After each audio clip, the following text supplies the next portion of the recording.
യേശുനാഥ നിന്റെ സന്നിധാനമാണഞ്ഞു വാഴ്ത്തിടും നിങ്ങൾ.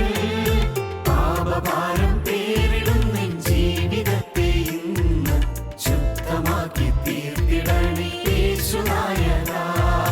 പാപഭാരം പേരിടുന്ന ജീവിതത്തെ ഇന്ന് ശുദ്ധമാക്കി തീർത്തിടണേ യേശുനായക.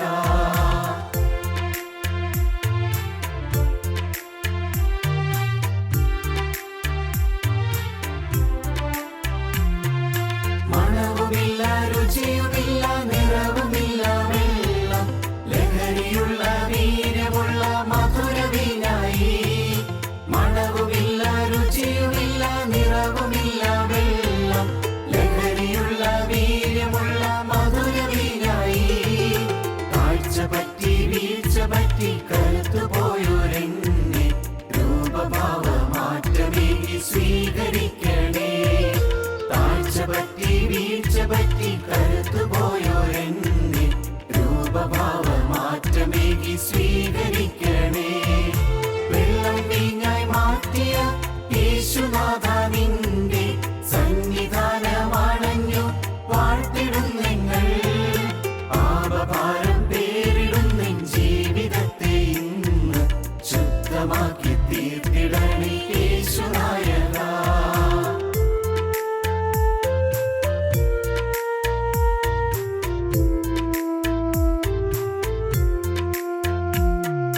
മരണജലം മധുരമാക്കി തീർത്ത യേശുനാഥ എന്റെ ജീവിതത്തിലും നീ അത്ഭുതം ചെയ്യുക. മരണജലം മധുരമാക്കി തീർത്ത യേശുനാഥ എന്റെ ജീവിതത്തിലും നീ അത്ഭുതം ചെയ്യുക. യേശുവിന്റെ രക്തത്താലെ ശുദ്ധി ഞാൻ പ്രാപിച്ചു. പഞ്ഞി പോലെ എൻ ഹൃദയം വെണ്മയാക്കണേ. യേശുവിന്റെ രക്തത്താലെ ശുദ്ധി ഞാൻ പ്രാപിച്ചു. പഞ്ഞി പോലെ എൻ ഹൃദയം വെണ്മയാക്കണേ. വെള്ളം വീഞ്ഞായി മാറ്റിയ യേശുനാഥ നിന്റെ സന്നിധാനമാണഞ്ഞു വാഴ്ത്തിടും നിങ്ങൾ. പാപഭാരം പേരിടുന്ന ജീവിതത്തെ ഇന്ന് ശുദ്ധമാക്കി തീർത്തിടണേ യേശുനായക.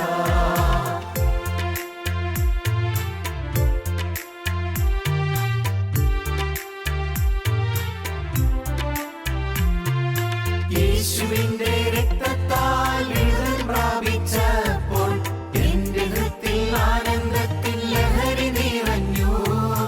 യേശുവിന്റെ രക്തത്താൽ വിടുതൽ പ്രാപിച്ചപ്പോൾ എന്റെ ഹൃത്തിൽ ആനന്ദത്തിൽ ലഹരി നിറഞ്ഞു. ഹല്ലേലൂയ ഗാനം നൃത്തമാടി നാവിൽ വിശുദ്ധിയെ തികപ്പാൻ ഓടിടുന്നു ഞാൻ. ഹല്ലേലൂയ ഗാനം നൃത്തമാടി നാവിൽ വിശുദ്ധിയെ തികപ്പാൻ ഓടിടുന്നു ഞാൻ. വെള്ളം വീഞ്ഞായി മാറ്റിയ യേശുനാഥ നിന്റെ സന്നിധാനമാണഞ്ഞു വാഴ്ത്തിടും നിങ്ങൾ. പാപഭാരം പേരിടുന്ന ജീവിതത്തെ ഇന്ന് ശുദ്ധമാക്കി തീർത്തിടണേ യേശുനായക.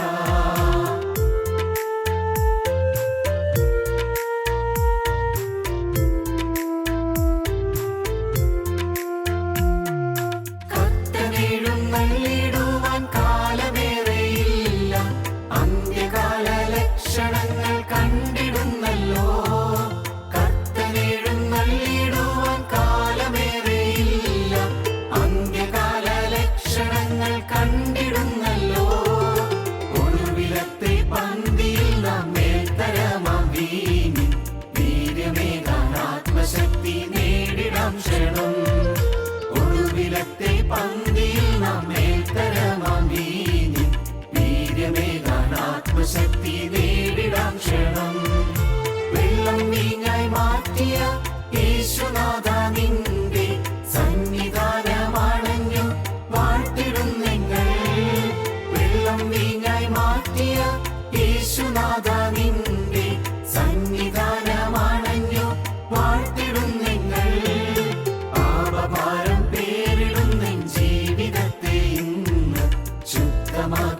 തീർത്തിടണേ യേശുനായക. പാപഭാരം പേരിടുന്നെൻ ജീവിതത്തെ ഇന്ന് ശുദ്ധമാക്കി തീർത്തിടണേ യേശുനായക.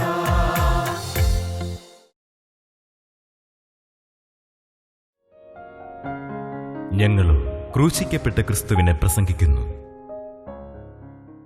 ദൈവ തിരുനാമത്തിന് മഹത്വം ഉണ്ടാകട്ടെ. ദൈവത്തിന് സ്തോത്രം. മരണത്തിൻ്റെ കെണി, അതാണ് ചിന്തിച്ചു വരുന്നത്. മരണത്തിൻ്റെ കെണി, പൈശാചികൻ ഒരുക്കുന്നതായ പലതരം കെണികളിലൊന്നാണ് പാപത്തിൻ്റെ കെണി. സാത്താൻ ഒരുക്കുന്ന മറ്റൊരു കെണിയാണ് മരണത്തിൻ്റെ കെണി. മനുഷ്യനെ കെണിയിൽ വീഴിക്കാനാണ് പിശാച് നോക്കുന്നത്. വളരെ തന്ത്രപൂർവമാണ് പിശാച് അവൻ്റെ കെണികൾ ഒരുക്കിക്കൊണ്ട് വരുന്നത്, വളരെ കൗശലത്തോടെ. നാം അറിയില്ല, ഇത് കെണിയാണെന്ന് അറിയില്ല, അപകടം പതിയിരിക്കുന്ന മനസ്സിലാക്കുകയില്ല. എന്നാൽ അപകടത്തിൽ പെട്ട് കഴിയുമ്പോൾ അയ്യോ വേണ്ടായിരുന്നു. ഒരു ദിവസം ആദാമിൻ്റെ മൂത്തമനായ കായേൻ ഹാബേലിനെ വിളിച്ചു. എന്ത് സ്നേഹത്തോടെയാണ്, വളരെ സ്നേഹത്തോടെ. അതിനു മുൻപ് കയീൻ ഹാബേലിനോട് കോപിച്ചിരുന്നു, നല്ലപോലെ കോപിച്ചു. ഹാബേൽ തെറ്റൊന്നും ചെയ്തിട്ടല്ല, അസൂയ കൊണ്ടാണ്. ഹാബേലിനുള്ള അസൂയ. ഹാബേൽ കഴിച്ച വഴിപാടിൽ ദൈവം പ്രസാദിച്ചു. ഹാബേൽ യാഗമാണ് കഴിച്ചത്, ദൈവം പ്രസാദിച്ചു. കയീൻ കൊടുത്ത വഴിപാടിൽ ദൈവം പ്രസാദിച്ചില്ല. അപ്പോൾ കയീൻ്റെ ഉള്ളിൽ ഹാബേലിനോട് അസൂയുണ്ടായി, ദൈവത്തോട് കോപവും പരിഭവവും ഉണ്ടായി. ദൈവം എന്താണ് എൻ്റെ വഴിപാടിൽ പ്രസാദിക്കാത്തത്? ഞാനും ദൈവത്തിൻ്റെ കാഴ്ച കൊണ്ടുവന്നതല്ലേ, ഞാനും ആത്മാർത്ഥമായ ഉദ്ദേശത്തോടെയല്ലേ വഴിപാട് കൊണ്ടുവന്നത്? എൻ്റെ വഴിപാടിൽ, എൻ്റെ സമർപ്പണത്തിൽ ദൈവത്തിന് പ്രസാദം തോന്നാൻ ഞാൻ എന്താണ്? ഞാനൊരു സമർപ്പണം ചെയ്ത ആളല്ലേ. എന്നാൽ വേറെ ആരെല്ലാമോ അതുകൊണ്ട് ഹാബേൽ സമർപ്പിച്ചു, ഹാബേലിൻ്റെ സമർപ്പണം ദൈവം സ്വീകരിച്ചു. ഞാൻ കൊടുത്തത് മാത്രം ദൈവം സ്വീകരിക്കുന്നില്ല. അല്ലെങ്കിൽ ദൈവത്തിന് മുഖപക്ഷമുണ്ട്, ദൈവത്തിന് എന്നോട് സ്നേഹമില്ല. ഇമാതിരി ചിന്തകൾ ഈ കയ്യിൻ്റെ ഉള്ളിൽ കൂടി കടന്നു പോവുകയാണ്. മനുഷ്യർക്ക് പൊതുവേ സഹജമായ ചില പാപചിന്തകൾ. കയ്യൻ ഹാബേലിനോട് കോപിച്ചു, അനുജനോട് കോപിച്ചു. കയ്യിൻ്റെ മുഖം വാടി, കയ്യിന് കോപമുണ്ടായി. ദൈവം കയ്യനോട് സംസാരിക്കുകയും ചെയ്തു. നീ എന്തിനാ കോപിക്കുന്നത്? എന്തിനു നീ കോപിക്കുന്നു? ദൈവം ചോദിച്ചു, നീ എന്തിനാ കോപിക്കുന്നത്? ദൈവം കയ്യനോട് അങ്ങനെ പറയുകയും കയ്യന് ഉപദേശം കൊടുക്കുകയും ചെയ്തു. ശരി, ഒരു കാര്യം പറഞ്ഞേക്കാം, പാവം വാതുക്കൽ കിടപ്പുണ്ട്, അവിടെ നിന്നെ പിടികൂടാൻ കാത്ത് കിടക്കുകയാണ്. ഒരു ഭീകരനായ പാമ്പ് നീ മുറിയിൽ നിന്ന് ഇറങ്ങി വരുമ്പോൾ മുറിക്ക് പുറത്ത് ആ നടക്കല്ലിന്മേൽ അങ്ങനെ നീണ്ടു നിവർന്ന് കിടക്കുന്നത് പോലെ പാവം വാതുക്കൽ പാത്ത് കിടക്കുന്നുണ്ട്. നീ സൂക്ഷിച്ചുള്ളൂ, പാവം വാതുക്കൽ കിടക്കുന്നു, അതിൻ്റെ ആഗ്രഹം നിന്നോടാകുന്നു, നിങ്കലേക്കാകുന്നു. നീ അതിനെ കീഴടക്കണം, ഇല്ലെങ്കിൽ അപകടം വരുമെന്ന് ദൈവത്തിനറിയാം. ഒരിക്കലും തിരുത്താനാവാത്ത നാശം വരുമെന്ന് ദൈവത്തിനറിയാം. അതുകൊണ്ട് ദൈവം കയ്യനെ സ്നേഹിച്ച്, പാവം വാതിക്കൽ കിടക്കുന്നു, അതിൻ്റെ ആഗ്രഹം നിങ്കലേക്കാകുന്നു, നീയോ അതിനെ കീഴടക്കേണ്ടിയിരിക്കുന്നു എന്ന് ദൈവം കയ്യനോട് ഉപദേശം കൊടുത്തു. പക്ഷേ കയ്യനത് ചെവിക്കൊണ്ടില്ല. കയ്യൻ തന്ത്രം പ്രയോഗിച്ചു. ഇനിയാണ് കെണി. ഒരു ദിവസം കയ്യൻ ചേട്ടൻ അനുജനെ സ്നേഹത്തോട് വിളിച്ചു. ഞാനിങ്ങനെ ഭവനിൽ കാണുകയാണ്. അവൻ്റെ തോളത്ത്, ഹാബേലിൻ്റെ തോളത്ത് സ്നേഹത്തോടെ കൈയിട്ടു. മോനെ, നമുക്കൊരു കാര്യം ചെയ്യാം, നമുക്ക് വയലിലേക്കൊന്ന് പോകാം. ജസ്റ്റ് ഫോർ ആൻ ഈവനിങ് വാക്ക്, ഒരു വൈകുന്നേരത്തൊരു ഒരു സന്തോഷമായ യാത്ര, നമുക്കൊന്ന് നടക്കാൻ പോകാം, വയലിലേക്ക് പോകാം, നമ്മുടെ കൃഷികാര്യങ്ങളൊക്കെ എങ്ങനെയുണ്ടെന്ന് നോക്കാം. ഞാൻ കുറച്ച് കൃഷിയൊക്കെ ചെയ്തിട്ടുണ്ടല്ലോ, നിനക്കറിയാമല്ലോ. നീ ആടുകളെ നോക്കുന്നവനാണ്, പക്ഷേ ഞാൻ കൃഷിക്കാരനല്ലേ. നമ്മുടെ വയലിൽ ചെന്ന് കൃഷിയൊക്കെ നോക്കാം. എൻ്റെ വയലൊക്കെ നിനക്ക് കാണണ്ടേ? സ്നേഹമുള്ള വാക്കുകൾ, വളരെ മാധുര്യമുള്ള വാക്കുകൾ. കയ്യൻ പറഞ്ഞപ്പോൾ പാവം ഹാബേൽ നിഷ്കളങ്കനല്ലേ, ചേട്ടൻ പറഞ്ഞ് സത്യമാണെന്ന് വിചാരിച്ചു, ചേട്ടൻ്റെ സ്നേഹമാണെന്ന് വിചാരിച്ചു. എന്നെയും കൂട്ടിക്കൊണ്ട് ചേട്ടൻ്റെ വയലൊക്കെ കാണിച്ചു തരാൻ കൊണ്ടുപോകാണല്ലോ. ചേട്ടൻ്റെ കോപമൊക്കെ മാറിയല്ലോ. കഴിഞ്ഞ ദിവസം എന്നോട് കോപിച്ചതാണ്, അപ്പോൾ ഇപ്പോൾ കോപമൊക്കെ മാറിയല്ലോ, നന്നായി. എങ്ങനെയാണ്? സ്നേഹവും സന്തോഷമായിട്ടിരിക്കട്ടെ. ഹാബേൽ പോയി, കൂടെ പോയി. നമുക്ക് വായിക്കാം. ഉൽപ്പത്തി പുസ്തകം 4-ാം അധ്യായത്തിൻ്റെ 8-ാം വാക്യം മുതൽ വായിക്കാം. എന്നാറെ കയീൻ തൻ്റെ അനുജനായ ഹാബേലിനോട് നാം വയലിലേക്ക് പോക എന്ന് പറഞ്ഞു. വയലിലേക്ക് പോക എന്ന് പറഞ്ഞു. അവിടെ കെണിയുണ്ടായെന്ന് പാവം ഹാബേൽ അറിഞ്ഞുകൂടാ. കൊല്ലം കൊണ്ടുപോകാണെന്ന് അറിഞ്ഞുകൂടാ. കയ്യൻ പുറമേ പഞ്ചാരവാക്ക് പറയുമ്പോഴും പുറമേ മധുരവാക്ക് പറയുമ്പോഴും കൊല്ലാനുള്ള പരിപാടി അകത്ത് ആസൂത്രണം ചെയ്യുകയാണ്. കൊല്ലാനുള്ളതായ തന്ത്രങ്ങളെല്ലാം ഇങ്ങനെ അകത്ത് മെനഞ്ഞുകൊണ്ടിരിക്കുകയാണ്. നാം വയലിലേക്ക് പോകുക എന്ന് പറഞ്ഞു. അടുത്ത വാക്യം. അവർ വയലിലിരിക്കുമ്പോൾ കയീൻ തൻ്റെ അനുജനായ ഹാബേലിനോട് കയർത്ത് അവനെ കൊന്നു. വയലിലിരിക്കുമ്പോൾ എന്തൊക്കെയായിരിക്കും അവർ സംഭാഷിച്ചത്? എന്തെങ്കിലുമൊക്കെ വാഗ്വാദം നടത്തി കാണുമോ? ഹാബേൽ ഒരു മറുപടിയില്ലാതെ വെറുതെ മൗനമായി ശാന്തനായി ഇരുന്ന് കാണുമോ? എന്തൊക്കെയായിരിക്കും അവിടെ സംഭാഷണം നടന്നത്? നമുക്കൊന്നും വേദപുസ്തകത്തിൽ അതൊന്നും പറഞ്ഞിട്ടില്ല.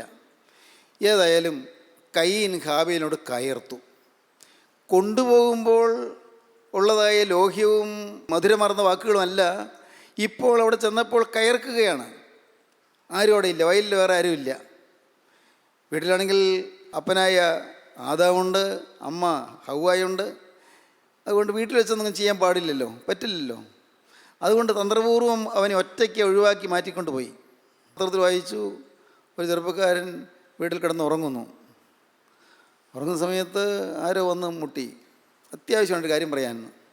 പാവം അവൻ അറിഞ്ഞില്ല മരണമാണെന്ന് വിളിക്കുന്നതെന്ന്. പത്രത്തിൽ കണ്ടതാണ്. അവൻ ഒന്നും അറിയാതെ പാവം ഇറങ്ങിച്ചെന്നു. അവനെ കൂട്ടിക്കൊണ്ടുപോയി ഇത്തിരി വേറെ അങ്ങോട്ട് മാറ്റിക്കൊണ്ടുപോയി വെട്ടിയും കുത്തിയും അവിടെ വെട്ടി നുറുക്കിയിട്ടു. വളരെ തന്ത്രപൂർവം കൊല്ലാൻ വേണ്ടി വന്നതാണ്. അവർ സ്നേഹപൂർവ്വം മധുരമായി വിളിക്കുമ്പോഴും അവർക്കറിയാൻ കൊല്ലാൻ പോവുകയാണെന്ന്. അപ്പോൾ അവരുടെ ഹൃദയത്തിൽ ഏതോ ചില വൈരാഗ്യ ചിന്തകൾ ഉള്ളിലിങ്ങനെ പുകയുകയാണ്. അതൊന്നും പാവം ഈ ഉറങ്ങിക്കിടക്കുന്ന ചെറുപ്പക്കാരൻ അറിയുന്നില്ല. സുഹൃത്തുക്കളല്ലേ, സ്നേഹിതരല്ലേ, പരിചയമുള്ളവരല്ലേ, പോയി. പക്ഷേ പൂർവ്വവൈരാഗ്യം എന്തോ ഉണ്ടായിരുന്നു, കൊന്നുകളഞ്ഞു. നിങ്ങൾ പത്രത്തിൽ വായിക്കാറുള്ളതല്ലേ ഇതുപോലുള്ള കാര്യങ്ങൾ, പല പല കാര്യങ്ങൾ. കയീൻ വയൽ വെച്ച് അനുജനായ ഹാബേലിനോട് കയർത്തു, അവനെ കൊന്നു. ഇന്ന് അനേകം പ്രതിസന്ധികളിൽ കൊണ്ടുവന്ന് കോർണർ ചെയ്താക്കിയിട്ട് നമ്മെ കൊണ്ടുവന്ന് അങ്ങ് കോർണർ ചെയ്ത് നമുക്ക് ഒഴിവാകാൻ പാടില്ലാത്ത രീതിയിൽ നമ്മെ ആക്കിയിട്ട് നമ്മെ നശിപ്പിച്ച് കളയുവാൻ ശ്രമിക്കുന്ന പൈശാചിക ശക്തിയുണ്ട്. ആ വൈരാഗ്യത്തിൻ്റെ പിന്നിൽ പിശാചാണ്, അസൂയയുടെ പിന്നിൽ പിശാചാണ്, കൊലപാതക ശ്രമത്തിന് പിന്നിൽ പിശാചാണ്, കൊലപാതകത്തിൻ്റെ പദ്ധതി ആസൂത്രണം ചെയ്ത പിശാചാണ്. എല്ലാം സാത്താനാണ്. എവിടെ വഴക്കുണ്ടോ അതിൻ്റെ പിന്നിൽ സാത്താനുണ്ട്. എവിടെ കോപമുണ്ടോ അതിൻ്റെ പിന്നിൽ സാത്താനുണ്ട്. എവിടെ അസൂയുണ്ടോ അവിടെ അതിൻ്റെ പിന്നിൽ പിശാചാണ്. നോക്കിക്കോളൂ, നിങ്ങൾ ശ്രദ്ധിച്ചാൽ കാണാം. ശരിയായി നിൽക്കാൻ ആഗ്രഹിക്കുന്ന ദൈവമക്കൾ അവരുടെ ജീവിതത്തിൽ ശ്രദ്ധിച്ചാൽ കാണാം, പിശാച് വന്ന് നമ്മെ തന്ത്രപൂർവം നമ്മെ കൊണ്ടുവന്ന് ചില പാവത്തിൽ കെട്ടിയിടാൻ ശ്രമിക്കുന്നത്, ചില വൈരാഗ്യത്തിലോ പിണക്കത്തിലോ അസൂയയിലോ കലഹത്തിലോ കൊണ്ടുപോയി കെട്ടിയിടാൻ ശ്രമിക്കുന്നത്. നമ്മെ തകർത്ത് കളഞ്ഞിട്ടേ പിശാച് അടങ്ങുകയുള്ളൂ എന്നുള്ള വാശിയോടുകൂടിയുള്ളതായ എൻ്റെ ഉദ്യമങ്ങൾ. പ്രിയപ്പെട്ടവരെ, ഹാബേലൊന്നും അറിഞ്ഞില്ല.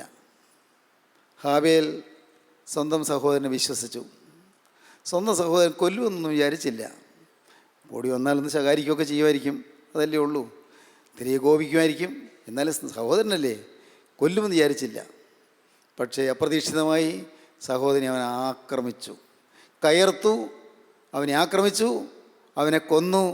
ഹാബേൽ രക്തം അവിടെ തളം കെട്ടി. ദൈവത്തിന് സ്തോത്രം. മരണത്തിൻ്റെ കെണി ഹാബേലിനെ വീഴിച്ചു. മരണത്തിൻ്റെ കെണിയുടെ പിന്നിൽ പിശാചായിരുന്നു. പിശാച് കെണി വെച്ചു, ഹാബേലിനെ വീഴിച്ചു. സഹോദരങ്ങളെ, മരണത്തിൻ്റെ കെണിയിൽ നിങ്ങളെ വീഴിക്കാൻ പിശാച് പിന്നാലെയുണ്ട്, നിങ്ങൾ മറക്കരുത്. ദൈവത്തിൻ്റെ വലിയ നാമം മഹത്വപ്പെടട്ടെ. ദൈവത്തിന് സ്തോത്രം. നിസ്സാര സമയത്തെ ക്ഷണനേരത്തെ പാപ ഇമ്പത്തിന് വേണ്ടി, പാപത്തിൻ്റെ സുഖത്തിന് വേണ്ടി, പാപത്തിൽ രസിക്കുന്നതിന് വേണ്ടി ജീവിതം നശിപ്പിക്കുന്നവരുണ്ട്. നശിക്കുകയാണെന്ന് അറിഞ്ഞിട്ടല്ല. കുത്തഴിഞ്ഞ ജീവിതം കൊണ്ട് എയ്ഡ്സ് രോഗത്തിന് അടിമകളായി പോകുന്ന ആളുകളുണ്ട്. കുത്തഴിഞ്ഞ ലൈംഗിക ജീവിതം കൊണ്ട്, നിയന്ത്രണമില്ലാത്ത ലൈംഗിക ജീവിതം കൊണ്ട് എയ്ഡ്സ് രോഗത്തിന് അടിമകളായി തീരുന്നവരുണ്ട്. തീരാരോഗം. നിയന്ത്രണമില്ലാത്ത മദ്യപാനം കൊണ്ട് കരളിന് രോഗം മാത്രമല്ല, ആമാശയത്തിൽ ക്യാൻസർ വരുന്ന ആളുകളുണ്ട്. അതുകൊണ്ട് മദ്യപാനികളെല്ലാം ആമാശയത്തിൽ ക്യാൻസർ വരുന്നെന്ന് പറയാൻ എനിക്ക് ധൈര്യമില്ല.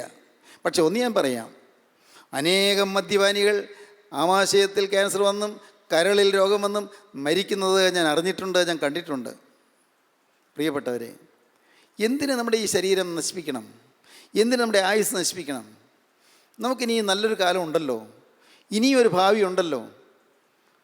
നിരാശ വന്ന് ആരോടെങ്കിലുള്ള വൈരാഗ്യം വന്ന്, ഒരുപക്ഷെ ഭർത്താവിനോടുള്ള വൈരാഗ്യമായിരിക്കാം, അല്ലെങ്കിൽ ഭാര്യയോടുള്ള വൈരാഗ്യമായിരിക്കാം, ആത്മഹത്യ ചെയ്യുന്ന ആളുകളുണ്ട്. എന്തിനു നശിപ്പിക്കണം? നല്ല കാലം നേടാമല്ലോ, നല്ല ഭാവി, ശോഭനമായ ഭാവി നേടാമല്ലോ. എന്തിനാ ഈ ആയുസ് നശിപ്പിക്കണം? മരണത്തിൻ്റെ കണികൾ ഇന്ന പിന്നാലെ വരുന്നു, ചതി പറ്റിപ്പോകുന്നു. ദൈവത്തിന് സ്തോത്രം. ദൈവത്തിൻ്റെ വലിയ നാമം മഹത്വപ്പെടട്ടെ. ദൈവത്തിന് സ്തോത്രം. മരണത്തിൻ്റെ കണിയിൽ വീഴുവാൻ പിശാചിനെ കൊണ്ടുപോകുമ്പോൾ നമുക്ക് നോക്കാം, സ്വർഗത്തിലെ ദൈവത്തിൻ്റെ വചനത്തിലേക്ക് നോക്കാം. 68-ാം സങ്കീർത്തനത്തിൽ ദാവീദ് പാടും, മരണത്തിൽ നിന്നുള്ള നീക്കുപോക്കുകൾ കർത്താവായ യഹോവയ്ക്കുള്ളവ തന്നെ.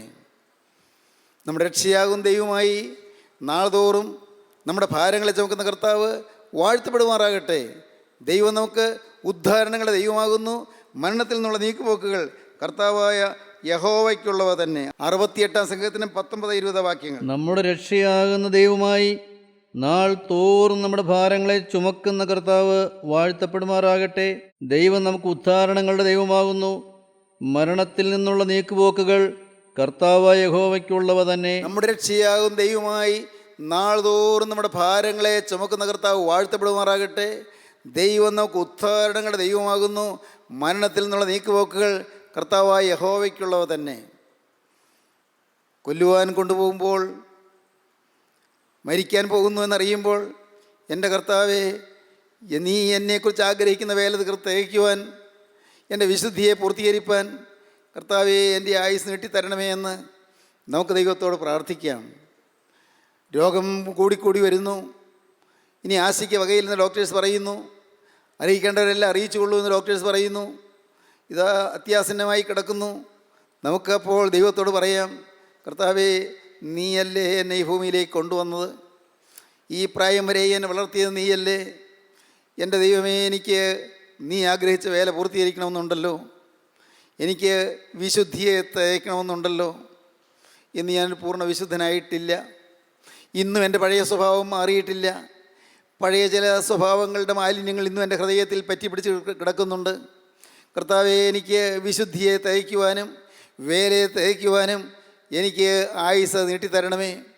ഇങ്ങനെ പ്രാർത്ഥിച്ച് സമർപ്പിക്കുമ്പോൾ, പ്രിയപ്പെട്ടവരെ, പുതിയ പ്രതിഷ്ഠയെടുത്ത് സമർപ്പിച്ച് ദൈവത്തോട് വാക്ക് പറയുമ്പോൾ, അപ്പോൾ കാണാം ദൈവത്തിൻ്റെ കൃപയുടെ കരം നമ്മുടെ മേൽ വന്ന് തൊടുന്നതും നമ്മെ അനുഗ്രഹിക്കുന്നതും, ദൈവം നമ്മുടെ രോഗങ്ങൾ മാറ്റുന്നത്, ദൈവം രോഗക്കിടക്ക മാറ്റി വിരിക്കുന്നത്, ദൈവം മരണക്കിടക്കയിൽ നിന്നും എഴുന്നേൽപ്പിക്കുന്നത്, മരണത്തിൽ നിന്നുള്ള നീക്കുപോക്കുകൾ കർത്താവായ യഹോവയ്ക്കുള്ളത് തന്നെ എന്ന് നമുക്ക് പാടുവാൻ തക്കവണ്ണം നമുക്ക് പുതിയ പാട്ട് തരുന്നത് നമുക്ക് അനുഭവിക്കാം. മരണത്തിൽ നിന്നുള്ള നീക്കുപോക്കുകൾ കർത്താവായ യഹോവയ്ക്കുള്ളത് തന്നെ. മരണവാദികളിൽ നിന്ന് എന്നെ ഉദ്ധരിക്കുന്നവനെ എന്ന് സംഗീതകാരൻ പ്രാർത്ഥിക്കുന്നുണ്ട്. വായിക്കാം. 9-ാം സങ്കീർത്തനം 13-ാം വാക്യം. യഹോവേ, എന്നോട് കരുണയുണ്ടാകണമേ. മരണവാതിലുകളിൽ നിന്ന് എന്നെ ഉദ്ധരിക്കുന്നവനെ, എന്നെ പകയ്ക്കുന്നവരാൽ എനിക്ക് നേരിടുന്ന കഷ്ടം നോക്കണമേ. എന്നെ പകയ്ക്കുന്നവരാൽ എനിക്ക് നേരിടുന്ന കഷ്ടം നോക്കണമേ. പകയ്ക്കുന്നവരിൽ നിന്ന് കഷ്ടം വരികയാണ്. മരണം പടിവാതിൽക്കൽ തട്ടി നിൽക്കുന്നു. കർത്താവേ, മരണവാതികളിൽ നിന്ന് എന്നെ ഉദ്ധരിക്കണമേ. മരണവാതികളിൽ നിന്ന് എന്നെ ഉദ്ധരിക്കുന്നവനെ. പ്രിയപ്പെട്ടവരെ, ഒരു ദിവസം ഞാനും പോകും, നിങ്ങളും പോകും. മരണം എന്ന ഒരു വാതിൽ കൂടി നാം അപ്പുറം ലോകത്തേക്ക് കടക്കും, വിശാലമായ ലോകത്തേക്ക് കടക്കും. മരണമെന്ന ഈ വാതിൽ കൂടി കടന്നു ചെല്ലുമ്പോൾ അപ്പോഴാണ് ആത്മലോകം നാം കാണുന്നത്. അപ്പോഴാണ് ആത്മലോകമെന്നുണ്ടെന്ന് നാം മനസ്സിലാക്കുന്നത്. ഇന്നിതൊക്കെ കേൾക്കുമ്പോൾ നമുക്ക് ഒരു പ്രസംഗം കേൾക്കുന്ന പ്രതീതിയേ ഉള്ളൂ. എന്നാൽ നാം യാഥാർത്ഥ്യം നേരിട്ട് അനുഭവിക്കും. ഒരു ദിവസം നാം ഈ ഭൂമിയിൽ ശരീരം നിർജ്ജീവമായി കിടക്കും, ആത്മാവോ അനന്തതയിലേക്ക് പറക്കും. സത്യമാണിത്.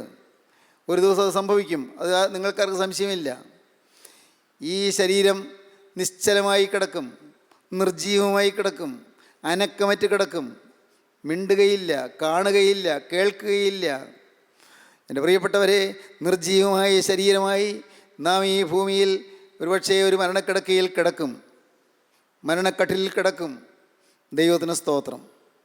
പലരും വരും, പലരും വന്ന് നമ്മുടെ മക്കളോട് അല്ലെങ്കിൽ പ്രിയപ്പെട്ടവരോട് ആശ്വാസവാക്കുകൾ പറയും, ഒന്ന് പ്രാർത്ഥിച്ചെന്ന് വരും. ചിലപ്പോൾ ഒരു 2 വാക്ക് അനുശോചന വാക്കുകൾ പറഞ്ഞെന്ന് വരും. നമ്മെക്കുറിച്ച്, കടന്നുപോയ ആളെക്കുറിച്ച് ചില നല്ല വാക്കുകളൊക്കെ പറഞ്ഞു എന്ന് വരും. ഈ ആത്മാവോ, കടന്നുപോയ ആത്മാവ് ആത്മലോകത്തിരുന്നു കൊണ്ട് ഇതെല്ലാം കാണുകയും കേൾക്കുകയും ചെയ്യും. ആരെല്ലാം വരുന്നുവെന്നും ആരെല്ലാം സംസാരിക്കുന്നെന്നും ആരെല്ലാം പ്രാർത്ഥിക്കുന്നെന്നും എല്ലാം കണ്ടുകൊണ്ട് ഈ വാങ്ങിപ്പോയ ആത്മാവ് ശരീരത്തിന് പുറത്ത് നിന്നുകൊണ്ട് എല്ലാം വീക്ഷിച്ചുകൊണ്ട് നിൽക്കും. ദൈവത്തിന് സ്തോത്രം. സഹോദരങ്ങളെ, എന്നാലോ ആത്മാവ് അങ്ങ് പറന്നു പോകും. ആത്മാവ് അനന്തതയിലേക്ക് പറന്നു പോകും. അറ്റമില്ലാത്ത ലോകം, അന്തമില്ലാത്ത ലോകം, ആ അനന്തമായ ആത്മലോകത്തേക്ക് കടന്നു ചെല്ലും. ദൈവത്തിന് സ്തോത്രം. മരണത്തിലേക്ക് നാം വന്നു വീണുവെന്ന് അപ്പോഴേ നാം അറിയുകയുള്ളൂ. നാം മരിച്ചുവെന്ന് ആ മരിക്കുന്ന സമയത്ത് അറിഞ്ഞൊന്നും വരികയില്ല. കാരണം നമ്മുടെ ബോധമനസ്സ് അപ്പോൾ നിർജീവമല്ല. ക്ലിനിക്കലി ഡെഡ് ആണെങ്കിലും ബോധമനസ്സ് അപ്പോഴും സജീവമാണ്. നാം മരിച്ചു എന്നപ്പോൾ നമുക്ക് മനസ്സിലാവുകയില്ല. പക്ഷേ നാം അതിശയത്തോടെ നമ്മുടെ ശരീരത്തിലേക്ക് നോക്കും. നിർജീവമായി കിടക്കുന്ന ശരീരത്തിലേക്ക് നോക്കും. ആത്മാവ് പുറത്ത് നിന്നുകൊണ്ട് ശരീരത്തിലേക്ക് നോക്കുമ്പോൾ ആത്മാവിന് തോന്നും, എനിക്ക് ഈ ശരീരത്തിലേക്ക് ഒന്നുകൂടെ പ്രവേശിക്കണമെന്ന്. ശരീരത്തിലേക്ക് പ്രവേശിക്കാൻ ശ്രമിക്കുന്നുണ്ട്, സാധിക്കുന്നില്ല.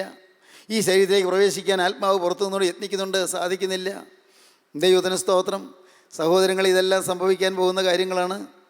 അപ്പോഴാണ് അയ്യോ, ഞാൻ ചെയ്യേണ്ടതെല്ലാം ചെയ്തു തീർത്തില്ലല്ലോ, ഞാൻ ചെയ്യേണ്ട വേല ചെയ്തു തീർത്തില്ലല്ലോ, എന്നെ ഈ ഭൂമിയിലേക്ക് എൻ്റെ കർത്താവ് അയച്ചപ്പോൾ എന്നിൽ ആശ വെച്ചതായ വേല തീർത്തില്ലല്ലോ, എനിക്ക് തന്നതായ അനുഗ്രഹങ്ങൾ ഞാൻ പ്രയോജനപ്പെടുത്തിയില്ലല്ലോ, എനിക്ക് തന്നതായ സമയങ്ങൾ ഞാൻ ഉപയോഗപ്പെടുത്തിയില്ലല്ലോ, എനിക്ക് എത്രയോ പേരോട് ദൈവത്തിൻ്റെ വചനം പറയാമായിരുന്നു, ഞാനത് ചെയ്തില്ലല്ലോ, എത്രയോ പേർക്ക് യേശുവിൻ്റെ സ്നേഹം കാണിച്ചു കൊടുക്കാമായിരുന്നു, ഞാനത് ചെയ്തില്ലല്ലോ, എൻ്റെ ജോലിയിൽ വിശ്വസ്തനായി നിൽക്കാമായിരുന്നു, എന്നാൽ മാതൃകാ ജീവിതം കാഴ്ചവെക്കാമായിരുന്നു, ഞാനത് ചെയ്തില്ലല്ലോ. അയ്യോ എൻ്റെ കർത്താവേ, നീ തന്ന അനുഗ്രഹങ്ങൾക്ക് ഞാൻ നിന്നെ സ്തുതിച്ച് തീർത്തില്ലല്ലോ, സ്തുതി തികച്ചില്ലല്ലോ. എൻ്റെ കർത്താവേ, ഒരു വിശുദ്ധരായി ജീവിച്ച ജീവിതം വിശുദ്ധിയിൽ തികച്ചില്ലല്ലോ. നാം അപ്പോഴാണ് നിരാശപ്പെടുന്നത്. പ്രിയപ്പെട്ടവരെ, ഇതൊരു ദിവസം സംഭവിക്കും. അത് സംഭവിക്കുന്നതിന് മുൻപ് ഇന്ന് ശരീരത്തിലിരിക്കുമ്പോൾ കാരുണ്യവാനായ ദൈവം നമുക്ക് ഒരു അവസരം തരികയാണ്. സ്നേഹവാനായ ദൈവം നമുക്ക് ഒരു ഭാഗ്യാവസരം തരികയാണ്. ദൈവം നമ്മെ സ്നേഹത്തോടെ ചേർത്തണച്ച് നമുക്ക് ചില വാഗ്ദത്തങ്ങൾ തരികയാണ്. നമ്മുടെ രക്ഷയാകും ദൈവമായി നാൾതോറും നമ്മുടെ ഭാരങ്ങളെ ചുമക്കുന്ന കർത്താവ് വാഴ്ത്തപ്പെടുമാറാകട്ടെ. ദൈവം നമുക്ക് ഉദ്ധാരണങ്ങളെ ദൈവമാകുന്നു. മരണത്തിൽ നിന്നുള്ള നീക്കുപോക്കുകൾ കർത്താവായ യഹോവയ്ക്കുള്ളവ തന്നെ. ദൈവത്തിന് സ്തോത്രം. ഫിലിപ്പിയ ലേഖനത്തിൽ 2-ാം അധ്യായത്തിൽ അപ്പോസ്തലനായ പൗലോസ് എപ്പഫ്രൊദിത്തോസിൻ്റെ കാര്യം പറയുന്നുണ്ട്. എപ്പഫ്രൊദിത്തോസ് റോമൻ കാരാഗ്രഹത്തിലേക്ക് അങ്ങ് ഫിലിപ്പിയിൽ നിന്ന്, ഗ്രീസിലെ ഫിലിപ്പിയിൽ നിന്ന് അങ്ങ് ഇറ്റലിയിലെ റോമൻ കാരാഗ്രഹത്തിലേക്ക് എപ്പഫ്രൊദിത്തോസ് അവിടെയുള്ള ദൈവമക്കൾ, ഫിലിപ്പിയിലുള്ള ദൈവമക്കൾ സമാഹരിച്ചതായ കുറച്ച് രൂപ സഹായധനവുമായിട്ട് അങ്ങ് യാത്ര ചെയ്ത് റോമിലെത്തി. ഒരു വീട്ടുതടങ്കിൽ നിന്നോണം കഴിയുന്ന അപ്പോസ്തലൻ്റെ അടുക്കൽ ആ ജയിലിലേക്ക് ചെന്നു. അവിടെ അപ്പോസ്തലനുമായി സംസാരിച്ചു. ദീർഘദൂരം യാത്ര ചെയ്ത്, ഇന്നത്തെ പോലെ യാത്രാ സൗകര്യമില്ലല്ലോ, ദീർഘദൂരം യാത്ര ചെയ്തെന്നപ്പോഴേക്കും എപ്പഫ്രൊദിത്തോസിന് രോഗമായി, കഠിനമായ രോഗമായി. അപ്പോസ്തലനൊരു വേദനയായി. എന്നെ സഹായിക്കാൻ ഒരു സഹായധനവുമായി വന്ന പാവം ഈ ചെറുപ്പക്കാരൻ രോഗമായല്ലോ കർത്താവേ. അപ്പോസ്തലൻ പ്രാർത്ഥിച്ചു. ദൈവത്തിന് സ്തോത്രം.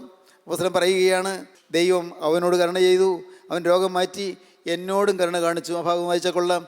ഫിലിപ്പിയ ലേഖനം 2-ാം അധ്യായം. അവൻ ദീനം പിടിച്ച് മരിപ്പാറായിരുന്നു സത്യം. എപ്പഫ്രൊദിത്തോസ് ദീനം പിടിച്ച് മരിപ്പാറായിരുന്നു സത്യം. എങ്കിലും ദൈവം അവനോട് കരുണ ചെയ്തു. അവനോട് മാത്രമല്ല എനിക്ക് ദുഃഖത്തിന്മേൽ ദുഃഖം വരാതിരിപ്പാൻ